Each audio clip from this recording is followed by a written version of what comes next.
기도하겠습니다.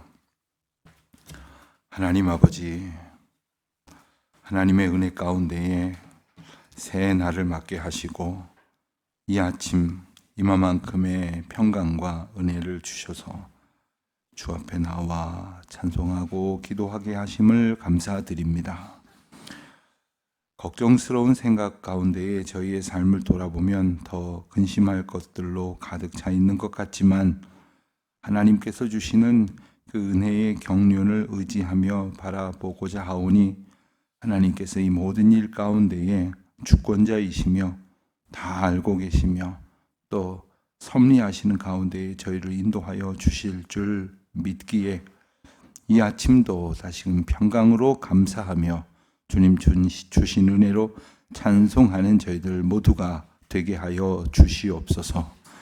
저희들의 삶의 형편으로 인하여 넘어지는 것이 아니라 주님을 붙들지 못하는 불신앙으로 인하여 넘어지는 것을 저희들이 알고 있습니다.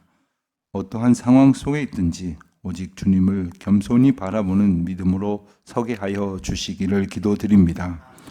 우리 교우들 가운데에는 평상시에는 그저 그런 대로 믿음의 길을 걸어갔노라 생각을 했지만 여러 가지 어려운 상황을 만났을 때 삶의 전 존재가 마치 흔들려서 아무것도 할 수 없을 것만 같은 그런 괴로운 형편 가운데 놓여 있는 분들도 많이 있습니다. 주여 도와주시옵시고 주님의 긍휼을 베풀어 주시기를 간절히 기도드립니다. 그들은 저희의 자녀들일 수도 있고 저희의 이웃들일 수도 있고 저희와 함께 신앙생활을 하는 저희의 지체일 수도 있습니다. 또 때로는 이름도 얼굴도 잘 알지 못하는 먼 곳에 주님께서 맡겨주신 귀한 사명을 통해서 교류하는 귀한 선교 동역자들일 수도 있습니다. 하나님, 저희에게 기도해야 할 이유, 중보해야 할 기쁨을 주셨을 때에 저희들이 소원하는 모든 간구 가운데 함께하여 주시옵시고 하나님의 거룩한 역사를 이루어 주시기를 기도드립니다. 하나님, 오늘 특별히 하나님께서 베푸신 은혜를 힘입어서 치료하는 과정 중에 있는 교우들이 있습니다. 또 사랑하는 부모님을 또 병상에 맡겨드리며 하나님 앞에 기도하는 자녀들의 간구를 또 기억하여 주시옵소서. 수술을 받는 분들도 있고 또 진단을 계속해서 받는 가운데 그 병을 잘 찾기를 기도하는 분들도 있습니다. 하나님, 저희의 육신이 시간이 지나면 분명 늙어지고 낡아질 것임에 틀림없지만 주님, 저희들이 그 모든 쇠락의 시간들을 넉넉히 이겨낼 믿음이 더욱 자라날 수 있도록 주여 저희들의 생이 다하는 그날까지 주님의 은혜를 베풀어 주시기를 간절히 기도드립니다. 아버지 하나님, 간절히 바라고 원하옵기는 근심하며 염려하며 아무것도 하지 못하는 날들로 저희의 마지막 날들이 채워지기보다는 하나님께서 원하시는 뜻을 따라서 마지막 날까지 쓰임받기를 원하오며 마지막 날까지 저희들의 기력을 다하여 주님의 거룩한 도구로 사용되어지기를 간절히 원합니다. 주님 도와주시옵시고 저희들에게 베푸신 은혜를 얻도록 오늘 마땅한 믿음의 길을 걸어가는 저희들 되게 하여 주시옵소서. 하나님, 무더운 날씨 가운데에서도 예배당 건축 공사장에서 수고할 우리 인부들의 그 노고를 하나님께서 다 아십니다. 주님 도와주시옵시사. 저들이 힘을 얻게 하여 주시옵시고 저들이 그 모든 상황 가운데에서 넉넉히 이겨낼 만한 그러한 귀한 기쁨을 충만히 허락하여 주시기를 간절히 기도드립니다.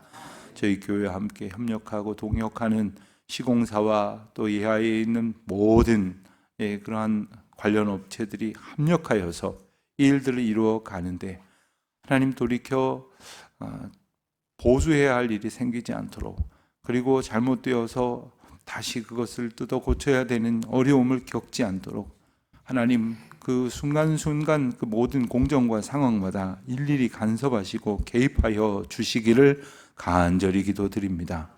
깊은 땅 반석 위에 하나님의 성전이 세워집니다. 하나님, 그 길을 지나는 여러 물길들이 또 공사의 모든 과정 가운데에서 잘 제어될 수 있도록 도와주셔서 저희들의 예배당이 그 어려운 일로 인하여 나중에 힘이 들지 않도록 주님께서 지금 모든 준비들을 잘 감당할 수 있도록 주님 세밀하게 살펴주시옵시고 또 인도하여 주시옵소서. 하나님께서 베푸신 은혜를 따라서 오늘도 오직 믿음으로 길을 걷고자 합니다. 특별히 바울이 믿음의 아들인 디모데에게 보낸 디모데 전서 말씀을 이제 열흘간 저희들이 묵상하려고 하는데, 하나님께서 저희 각 사람에게 주시는 그 믿음의 권면으로 저희들이 잘 깨달아 오늘 저희들이 믿음 생활 가운데 또한 주님의 사명자로 살아가는데 부족함이 없는 진보가 있게 하여 주시기를 간절히 기도드립니다. 주여, 이 날이 하나님의 은혜 가운데 복되게 하여 주시기를 간절히 바라오며 모든 말씀 우리 주 예수 그리스도의 이름으로 기도드립니다. 아멘. 디모데전서 1장 말씀을 봅니다. 디모데전서 1장 1절로 11절까지 말씀 우리 함께 한 목소리로 봉독하겠습니다. 우리 구주 하나님과 우리의 소망이신 그리스도 예수의 명령을 따라 그리스도 예수의 사도된 바울은 믿음 안에서 참 아들된 디모데에게 편지하노니, 하나님 아버지와 그리스도 예수 우리 주께로부터 은혜와 긍휼과 평강이 내게 있을지어다. 내가 마게도냐로 갈 때에 너를 권하여 에베소에 머물라 한 것은 어떤 사람들을 명하여 다른 교훈을 가르치지 말며 신하와 끝없는 족보에 몰두하지 말게 하려 함이라. 이런 것은 믿음 안에 있는 하나님의 경륜을 이룸보다 도리어 변론을 내는 것이다.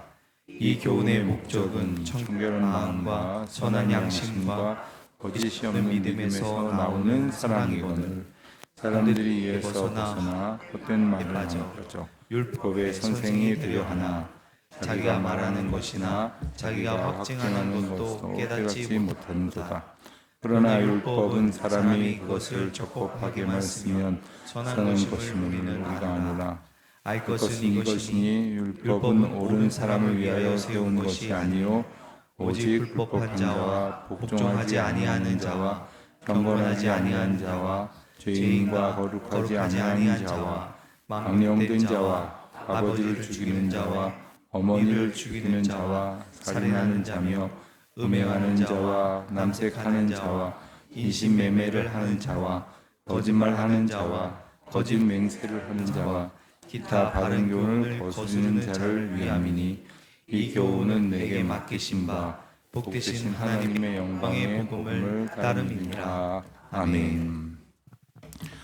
오늘부터 이제 열흘에 걸쳐서 디모데전서 말씀을 이제 함께 묵상을 합니다. 디모데전서는 말 그대로 디모데를 수신인으로 하는 디모데에게 보내어진 편지입니다. 그럼 누가 보냈는가?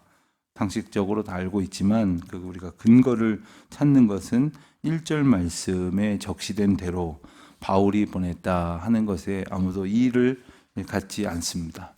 바울은 여러 편지를 보냈습니다. 우리가 잘 아는 대로 교회들에게 보냈고, 그리고 디모데에게 보낸 디모데전서, 후서, 혹은 디도에게 보낸 디도서, 또는 이제 빌레몬서를 따로 오네시모의 문제로 인해서 빌레몬에게, 이렇게 사신의 성격을 가진 편지도 있습니다만은 그 많은 편지들 가운데 공히 나타내는 것은 무엇이냐 하면 바로 서두에 자기 자신을 밝히는 것과 또 수신인에 대해서 언급하는 것과 그리고 그 목적을 서두에 분명하게 짚어두는 것입니다.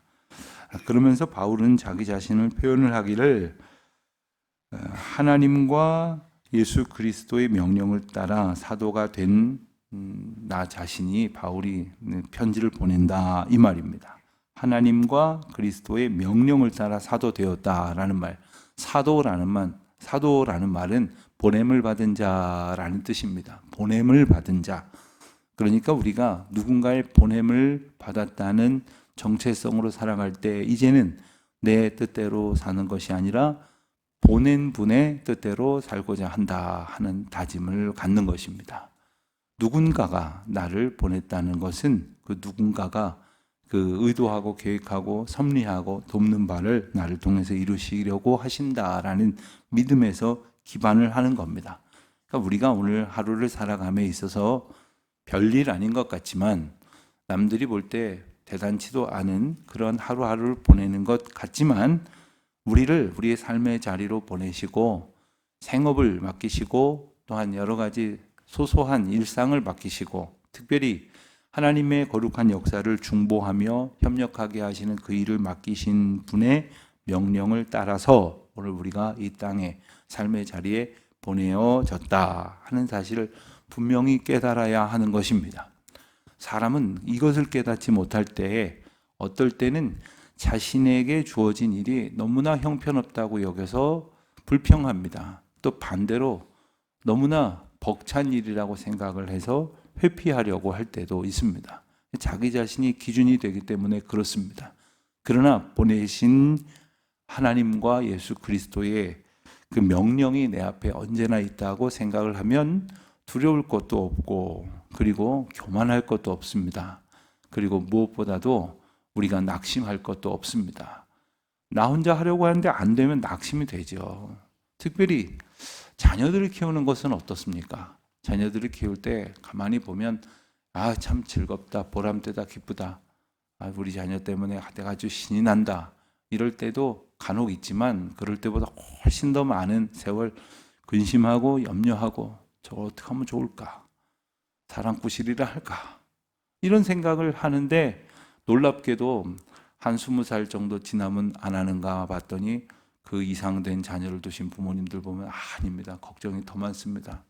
40살 되면 안 하는 거 했더니 아니더라고요. 부모님 연세 돌아가실 때 이르도록 걱정거리는 어린 애기라고 그러시더라고요. 그런데 그것을 내 기준으로 하려니까 걱정되고 근심이 되는 것이기에 그 모든 일상을 하나님의 명령을 따라 보냄받은 삶을 우리가 살아가고 있다는 것을 언제나 잊지 않을 때 우리는 마땅한 사명자로서 주의 은혜와 능력을 행할 수 있게 될 줄로 믿습니다. 하나님은 우리의 구주십니다. 예수 그리스도는 우리의 소망이십니다. 바울은 지금 이것을 그 짧은 한 절을 통해서 고백을 하고 있습니다. 특별히 믿음 안에서 참 아들된 디모데에게 편지한다 했습니다. 디모데는 어떤 존재이길래 바울에게 믿음의 참 아들이다 이런 표현을 쓸 수 있을까요? 오늘날도 마찬가지입니다. 누구더러 아버지라 이렇게 할 수 있습니까? 어머니라 이렇게 할 수 있습니까? 요즘 자라나는 아이들은 보면 그 다른 부모님, 그러니까 친구의 부모님이나 뭐 그런 분들에게 이렇게 아버님, 어머님 이렇게 잘 안 하는 것 같은데 저희 학교 다닐 때는 친구네 집에 가면 아버님, 어머님 이렇게 쉽지는 않았지만 이렇게 곧잘 했던 것 같아요. 얼마나 친근한 표현입니까? 그런데 바울과 디모데 사이에 어떤 관계가 있었기에 그럴까? 그는 전도 여행 가운데에 루스드라에서 바울은 디모데를 만났습니다. 그들의 나이 차이는 대략적으로 여러 가지 정황을 고려해 봤을 때 적어도 15살에서 많으면 한 22살 정도까지 차이가 날 것이다. 이렇게 학자들은 예상을 합니다. 대략 그 정도 나이 차이도 나지만 무엇보다도 디모데는 바울을 하나님께서 나에게 보내주신 인도자라고 믿고 충성을 다하여 따랐습니다. 전적으로 의지하며 따라가게 됩니다. 그리고는 이제 3절에 보이는 대로 마게도냐에 갈 때에 너를 권하여 에베소에 남겨두었다. 이렇게 표현을 하고 있습니다. 그림을 하나 보시면 바울의 3차 전도 여행 여정을 이제 빨간색 줄로 이렇게 표시를 했는데 오른쪽 위쪽에 보면 안디옥이라고 하는 곳에서 출발을 해서 이제 갈라디아 지역, 소아시아 지역을 이렇게 쭉 돕니다. 자세하게 짚어놓지는 않았으나 여정을 따라서 주요한 지점을 보면 에베소에 가고 그리고 그 에베소에서 드로아로 가고 2차 전도여행 때 갔던 것처럼 이제 빌립보, 데살로니가 이 지경을 마게도니아 지경, 오늘날로 말하면 이제 유럽 지경이 되는 거죠. 이렇게 넘어가서 그리고 다시 왼쪽 아래 부분인 고린도로 해서 이렇게 돌아오게 됩니다. 그런데 이 아시아와 유럽은 오늘날도 뭐 이스탄불에 가면 강 하나 사이로 아시아, 유럽 이렇게 나눠져 있어서 출퇴근을 왔다 갔다 하는 이들도 있다지만 당시 상황에서는 엄청나게 다른 세계처럼 여겨졌습니다. 그 곳을 건너가면서 이제 그 에베소에 그 사랑하는 성도들과 특별히 이제 부흥해가는 그 에베소 교회. 근데 부흥해가는 에베소 교회 가운데 많은 문제들이 있었거든요. 그래서 바울은 부득이하게 떠나면서 이제 디모데를 남겨놓고 갑니다. 근데 디모데가 아까 말씀드린 것처럼 한 20살 가까이 본인보다 어린 입장이니까 얼마나 근심이 되겠습니까? 얼마나 염려가 되고, 또 디모데가 여러 편지에서 나타난 그 묘사들을 설명을 이렇게 좀 종합해 보면 다소 이제 소심했던 것 같고, 그리고 오늘 말씀에도 이제 언급이 되지만 이제 그가 그 연소함으로 인해서 자신감을 충분히 갖지 못했을 수도 있으며, 그리고 어느 교회나 마찬가지지만 리더십들은 그 가운데에 나이로 보나 뭐든 영향력으로 보나 가장 중심이 되고 가장 큰 그런 역할을 하는 그런 분들이 아니겠습니까? 그러니까 이제 디모데가 잘할 수 있을까 염려가 되는 거죠. 목회적인 관점에서 보면 디모데는 목회자가 되었고, 그리고 바울은 순회 전도자가 되었습니다. 순회 전도자로서의 삶을 살던 바울과 디모데가 바울을 이제 목회자로 이렇게 남겨두는 겁니다. 상대적인 것이겠습니다만은 목회가 힘든 것은 어떤 것일까요? 목회는 그들과 삶을 나누는 것이죠. 디모데가 그들과 삶을 나누면서 그들을 이끌어야 되는데 안 해봤거든요. 무엇보다도 안 해봤단 말입니다. 그리고 어떻게 해야 될지를 모르는 입장에서 그들은 대단히 또 쉽지 않은 대상들일 것이겠죠. 그래서 바울이 경험한 여러 목회적인 통찰을 디모데에게 전해주면서 목회의 중요한 지침들을 전수하고 있는 겁니다. 개인적인 말씀을 드려서 미안합니다만 제게는 후배들이 종종 전화를 해와서 이럴 때 어떻게 하면 좋습니까? 저럴 때 어떻게 하면 좋습니까? 하고 많이 묻습니다. 특별히 교회의 행정적인 것 참 어렵거든요. 안 해봤거든요. 교회마다 사정이 다 다르거든요. 어디 교과서에 나와 있는 것도 아니고 신학교에서 가르쳐 주는 것도 아니고요. 근데 그렇게 질문을 받을 때 어떨 때는 되게 귀찮아요. 또 어떨 때는 한두 마디로 답을 해줄 수 있는 게 아니어서 어렵습니다. 그런데 제가 이전에 그런 도움을 많이 받았거든요. 제가 그럴 때 궁금할 때 여러 선배 목사님들한테 여쭤보면 아주 정성껏 자세히 답을 해주신 분들이 몇 분 계셨거든요. 그래서 제가 그분들을 생각하면서 아주 좀 더 이상 질문이 안 나올 정도로 좀 과하다 싶을 정도로 아주 자세하게 설명을 하곤 합니다. 그때 얼마나 서로 고마워하는지 몰라요. 저도 짚어가는 거예요. 바울도 이 서신을 쓰면서 목회에 대해서 분명히 다시 생각을 해봅니다. 그리고 무엇이 우리 신앙의 핵심인가를 다시 짚어보게 되는 겁니다. 그러면서 이제 전도자로서 그의 삶이 더욱더 공교해지게 되는 것이죠. 자, 그가 설명을 합니다. 이 편지를 보낸 목적이 뭐냐? 이 편지를 보낸 목적에 대해서 설명을 하는 것은 바로 3절 하반절에 나오는 것처럼 어떤 사람들을 명하여 다른 교훈을 가르치지 말게 하려는 것이다. 그 다른 교훈이 뭘까? 조금 더 설명이 되기를 신화와 끝없는 족보에 몰두하지 않게 하려 합니다. 그러니까 디모데에게 맡기고자 하는 에베소 교회의 가장 큰 문제는 뭐였느냐? 바로 다른 교훈이 있었다는 거예요. 그리고 그것은 신화. 우리로 말하면 뭐 어떤 무슨 이야기를 할 때 얼토당토하는 이야기를 하면 아이고 소설을 쓰고 있네 뭐 이런 정도로 말을 합니까? 뭐 전설처럼 뭔가 이렇게 말하지만 사실 그것은 근거도 없고 특별히 하나님께서 이끌어 가시는 과정 가운데 우리에게 주시는 교훈도 아닌 것을 가지고 다른 교훈을 삼아서 그들을 미혹시키려고 하는 이들이 그 공동체 가운데 있었다는 거예요. 요즘은요 교우들이 성경도 잘 알고 신앙서적도 잘 알고 그리고 잘 읽어서 알고 그리고 유튜브를 통해서도 아주 뭐 얼마든지 재반 지식을 들을 수 있어서 똑똑합니다. 그리고 무지해서 잘못된 일이 벌어지지는 잘 않습니다. 오히려 의도적으로 잘못된 것을 신봉하는 그런 그릇된 생각들을 가지고 있는 사람들은 있지만 잘못 알아서 그런 경우는 많이 없습니다만은 당시에는 무슨 문제가 있었느냐? 대표적인 것이 바로 영지주의였습니다. 영지주의라는 것은 육은 악하고 영적인 것은 옳다라는 아주 이분법적인 것에 사로잡혀 있는 겁니다. 그러면서 그 기준을 자기 마음대로 쭉 긋는 겁니다. 예를 들어서 그 신앙의 전통은 분명히 있지만 주일날 집에서 하루 종일 게으름 피우는 것은 괜찮은데 날 놀러 다녔다. 그러면 그거 악하다고 딱 규정해버리는 이런 식의 사고방식을 갖는 경우들이 더러 있습니다. 또 하나님 앞에 나와서 기도하는 것은 괜찮은데 또 그 내게 주신 사명을 가지고 일주일 동안 열심히 살면서 그 가운데에서 하나님의 사명자로 사람들을 만나고 충성을 다하는 것은 이것은 마치 비본질적인 것에 추구하는 것이라고 생각을 하는 것이죠. 이것은 아주 민감한 그 접점을 이야기하는 것이라면 조금 더 분명히 나누어지는 것들은 어떻겠습니까? 이것을 통해서 아주 극단적인 예로 나누는 그런 태도들, 그리고 율법을 자기 마음대로 재단하는 겁니다. 그런데 율법에 대한 오해는 어떻게 해서 생겼는가? 율법은 왜 필요한가에서부터 분명히 바울은 짚어가려고 하는 겁니다.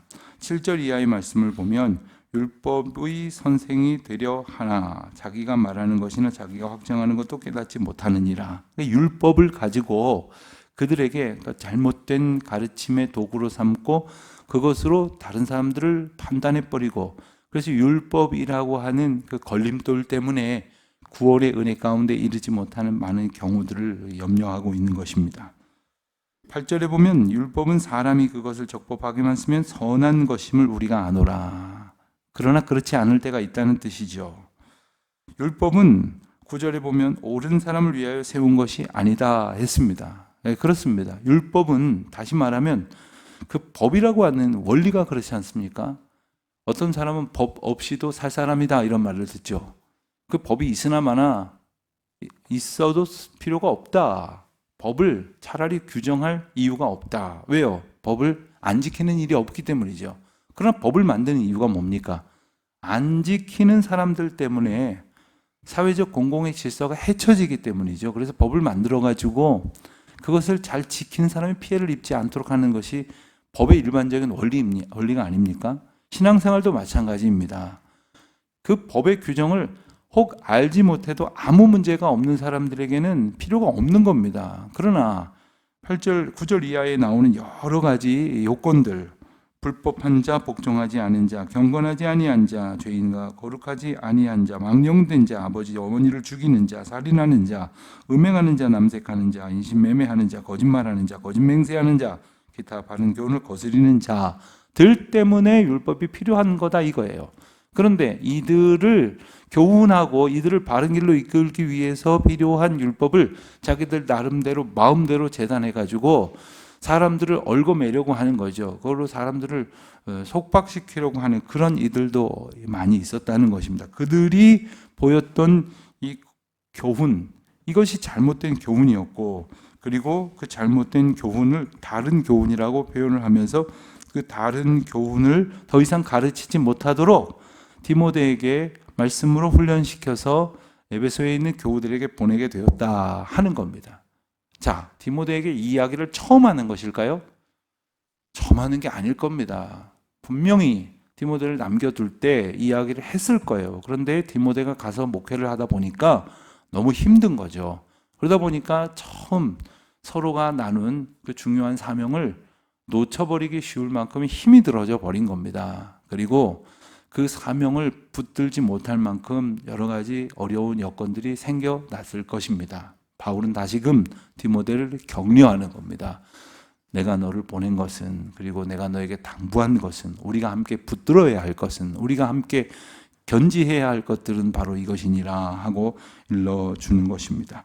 그래서 다른 교훈이나 어떤 끝없는 족보, 그러니까 옛날 이야기 같은 것, 그것을 신화하는 것, 이런 것에 얽매일 것이 아니라, 그런 것에 얽매이도록 사람들을 방치할 것이 아니라 오직 하나님의 인도하심을 따라 교훈하도록, 그리고 바울이 디모데에게 교훈하는 것을 디모데 또한 다른 교우들에게 교훈하도록 이 글을 써내려 가노라 하는 이야기입니다. 11절이 바로 이 이야기죠. 이 교훈은 내게 맡기신 바 복되신 하나님의 영광의 복음을 따름이니라. 나 또한 그저 내 생각 보내는 것이 아니라 하나님께서 주신 말씀, 하나님의 영광의 복음을 따라가면서 이것을 전하고 있는 것이니 함께 잘 따라가자, 함께 잘 짚어가자 하는 것입니다.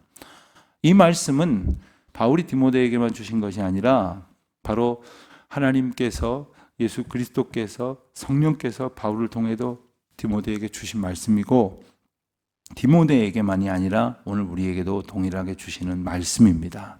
흔히 디모데서를 목회서신이라고 이렇게 부릅니다. 그럼 목회자들에게만 해당이 되는 것이냐? 사실 목회라고 하는 범주가 하나님께서 우리에게 맡기신 모든 일들 가운데에 하나님의 백성들을 대하는 모든 태도가 다 목회적인 겁니다. 목양적인 겁니다. 목회자만 목회를 하는 것이 아니라 구역장도 목회를 하고 또 교회의 모든 리더십이 다 목회적인 관점을 가져야 합니다.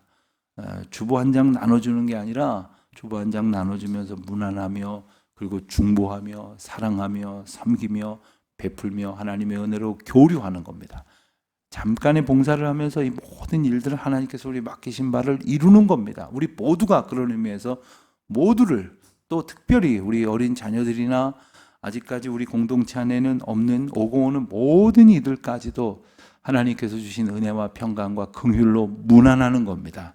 이것을 디모데에게 맡기셨듯이 오늘 우리에게 맡기시는 것이니 우리가 이 말씀을 계속해서 짚어가면서 우리도 우리의 삶의 자세에 하나님 주신 은혜를 채워가는 그리고 그 채워진 은혜로 이웃을 성도를 섬기는 우리 교회가 될 수 있기를 주님의 이름으로 축원드립니다.